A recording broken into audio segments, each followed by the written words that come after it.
and welcome to Mehackit. I'm Telma and I'll be your host today as a Mehackit summer intern. I am interested in education and technology, like you, and I want to know what comes out of their combination. And what could be a better way to do that than during a mini workshop at Mehackit? But first, Heini, could you come here and tell me and us a little bit more about Mehackit? Hi Telma, and hello everyone. It's really a nice opportunity for us to meet you in this way. So at Mehackit, our main goal is to increase equality and self-confidence in everyone, not only the students but also teachers. And we are, as a team, we are exploring new ways and new content especially from 13 to 18 year old students. So what are the contents you're using?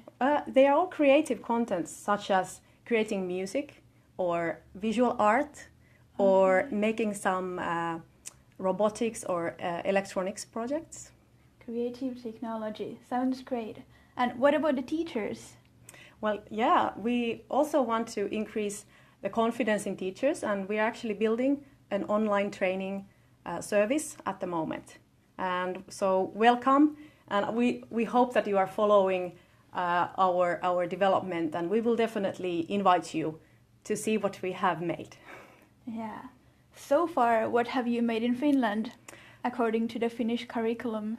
So Mehackit was founded in 2014, and what happened after that was that programming became part of Finnish curriculum in year 16. And programming starts from kindergarten. It goes through primary school, lower secondary, and all the way to upper secondary school. And Mehackit, so like I said, the age group for us is especially here in the older end. Okay. And now, with an online platform, you can go all over the world. Exactly. And where have you already been? So we have been to many schools in Finland, actually 20% of all the high schools. But that's not all. We have also been to 10 countries in Africa, and we have had many events in different places. And just a month ago, we were in Colombia.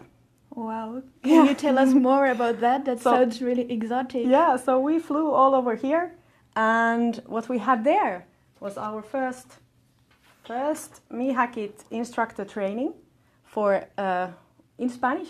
Well, we didn't speak Spanish, we had help for that, but so you knew the coding language and they knew the Spanish language. But I think our team, we learned a lot of Spanish, and some of us even instructed some coding in Spanish, which was awesome.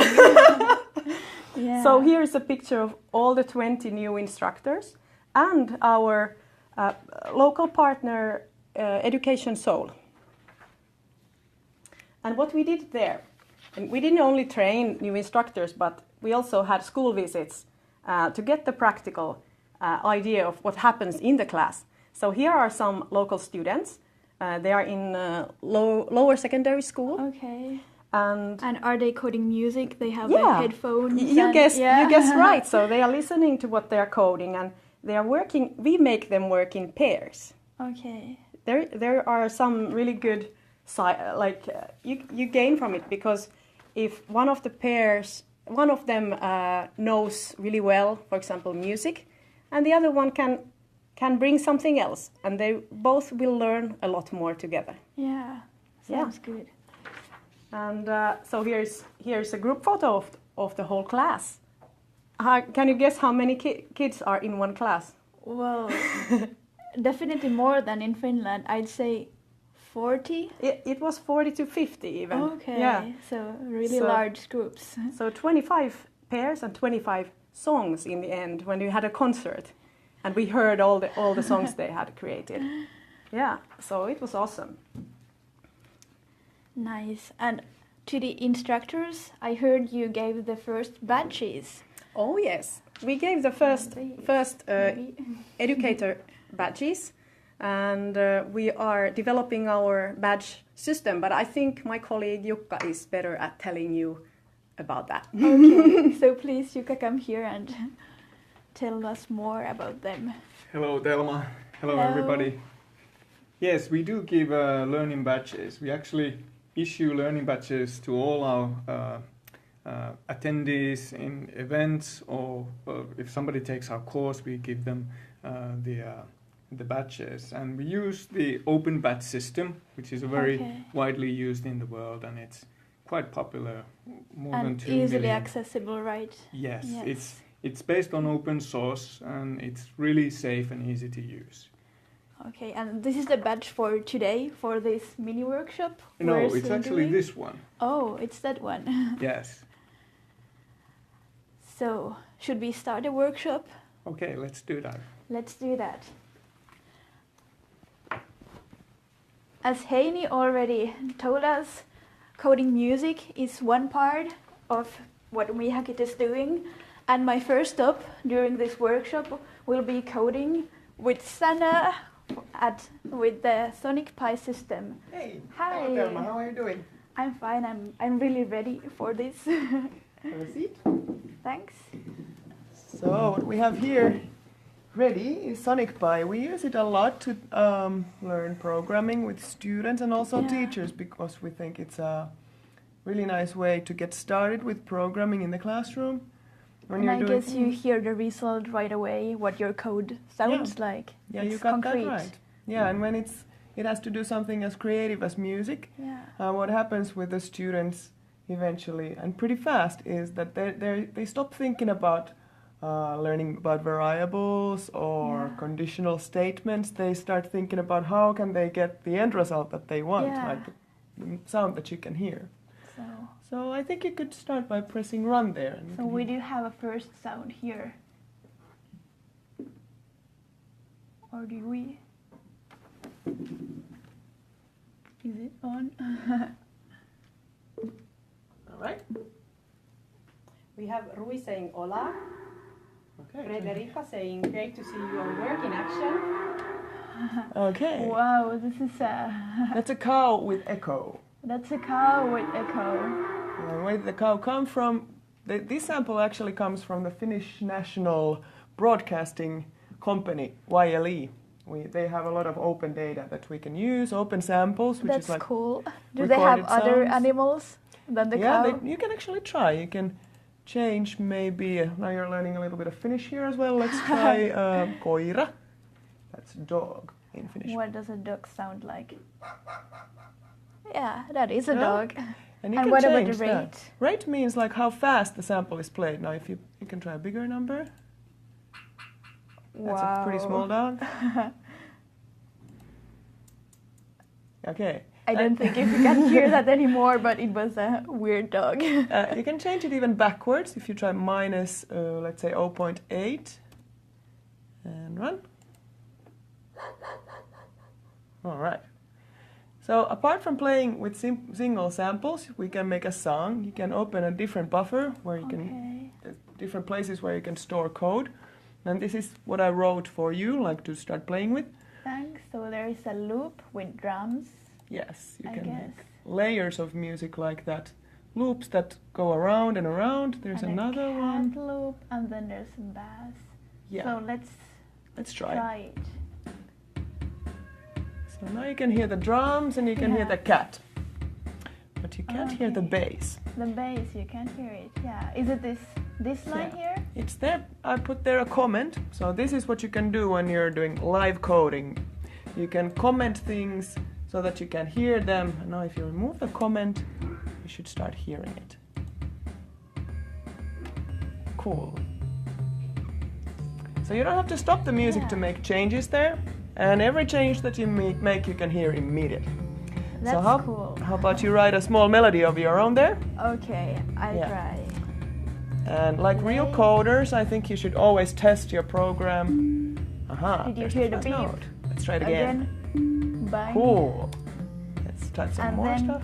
Let's have a break in between. Yes. And a couple of notes more maybe. What if I write two of them? What happens then? I think the best way to find out is to try it out. Yeah. So these two guys came at the same time now. Yeah, exactly. You too. Yeah. You are getting some compliments here. That's Yay. amazing. Great job, Telma. Yay. Seems like it's your mom complimenting you. Live coding like a pro. Yay. Yeah, let's see. Remember to try out. Remember to try out. Don't make it too perfect. Okay, just one more. Yeah, all right. And the music never stops. Cool. Yeah. So if you want to have a party all night, just give it to Sonic Pi. Yeah, that's right. I think there's something similar in the musical thinking and the programming thinking, like you have to give instructions and then follow them, and you have to have the specific codes or the notes in music to compose it. Yeah, you can treat notes and musical parameters as numbers, and when you treat them as numbers, you can do all kinds of math operations with them. You can combine them and multiply, divide, but that's not, of course, what we tell the kids when they start with music programming. But that's the great asset about programming music. If you treat them with numbers, you can do all kinds of weird things with the sounds that you can't when you're playing a piano or acoustic instrument. Yeah. And well done, Telma. Thanks. That's cool. So I think I'm done with the first part. Yay, let's move on to the next stop. And it's here. Hi Mikko, are you ready? Hi, I'm ready, yes. So what do we have here? We have a lot of boxes. A lot of boxes and some wires, apparently, components, all kinds of electronic components.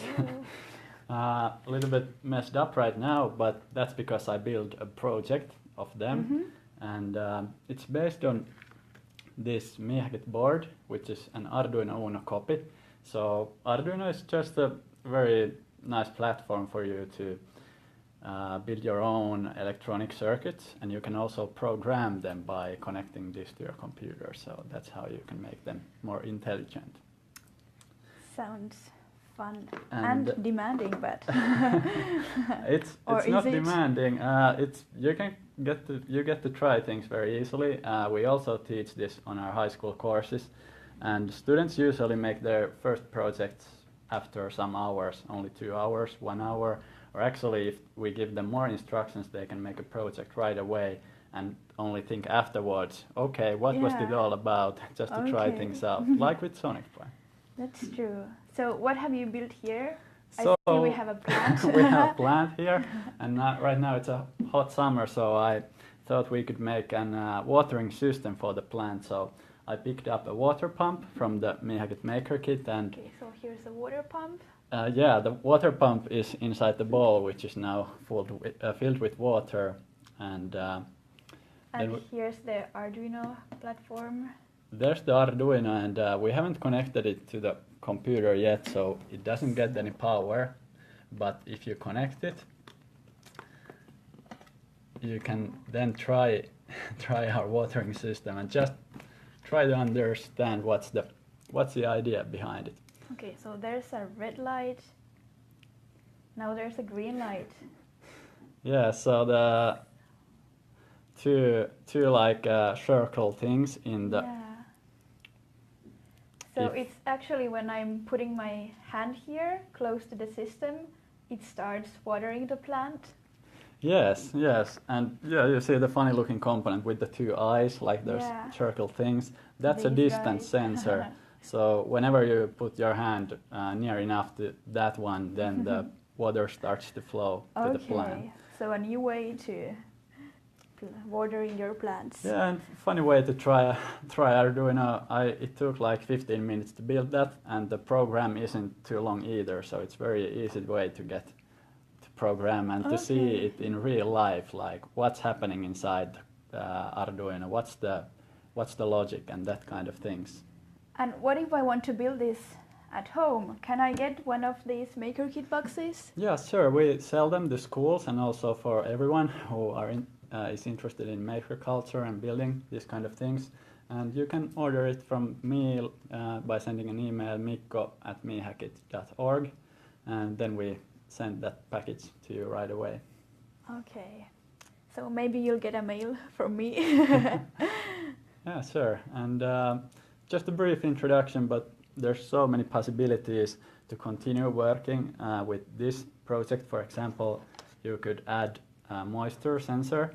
so that instead of the distance sensor, it would measure the moisture of the soil of the plant, and whenever it would be too dry, it would start automatically watering the plant. Or you could put a microphone there and water the plant by clapping your hands. Yeah, or please, water now. whatever. I'd like to try this smart sensor, so no need to remember anymore when to arouse them because someone is doing it for you. Yes, that would be a nice project. Yeah. Thank you for this brief introduction. Thank you.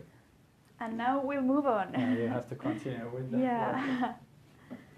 Hey again. Hi again. Welcome to the last part of the curriculum for today. Thank you.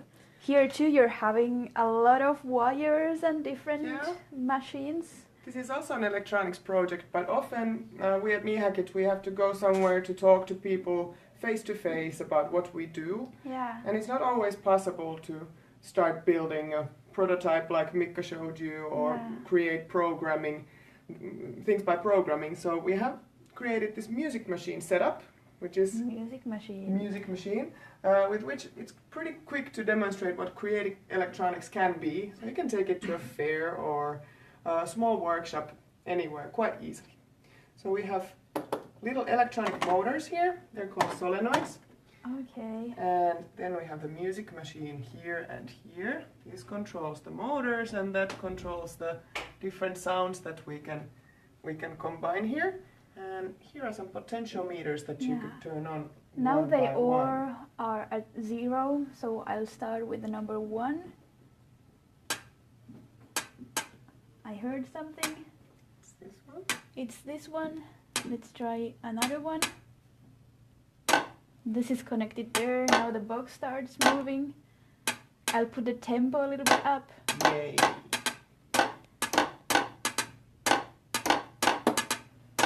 Now it started here.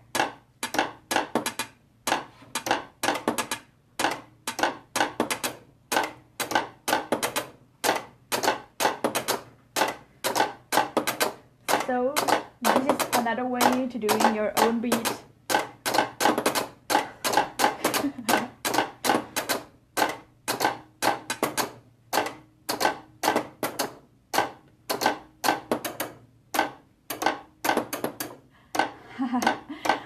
I guess this is really popular at fairs and stuff, just playing around. You can just grab whatever items you can find, Yeah, make a I want to theme try this at my installation. kitchen with all the pans and cups. My Yeah. mom would love it. Hello to mom then. Hey, you finished your whole curriculum. Thanks. Ready for your certificate or badge? Yeah, I really Alright. want to have my badge. So here we have Jukka again. Hello. Hi, Telma. Hi. So you finished the workshop? Yeah, I finished with all the stops. So now it's time to claim my badge. Great. And it happens here. You go to the Facebook page. Whoa, just put this off. Here you can claim your badge. Let's try out the link. Yeah, looks similar to the badge you showed me. And here I'll just type my name.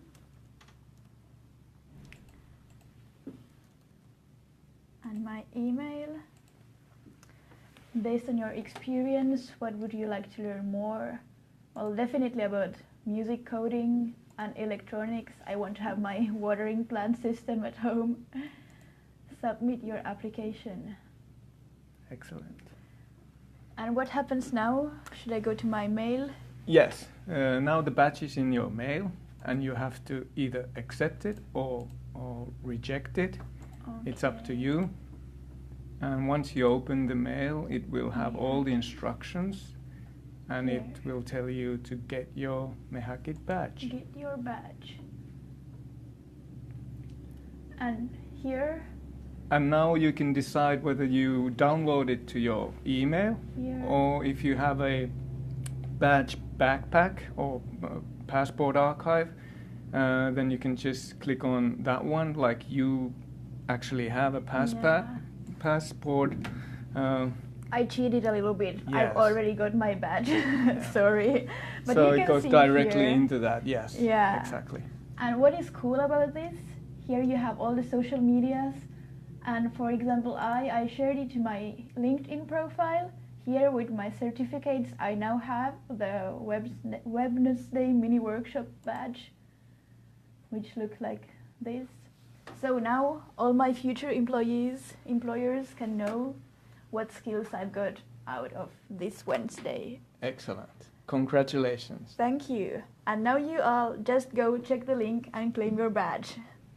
Please do that. Yeah. Thank you for the Thanks for the session. workshop. Bye-bye. Bye. Thank you for all the comments also. See you later. Bye bye.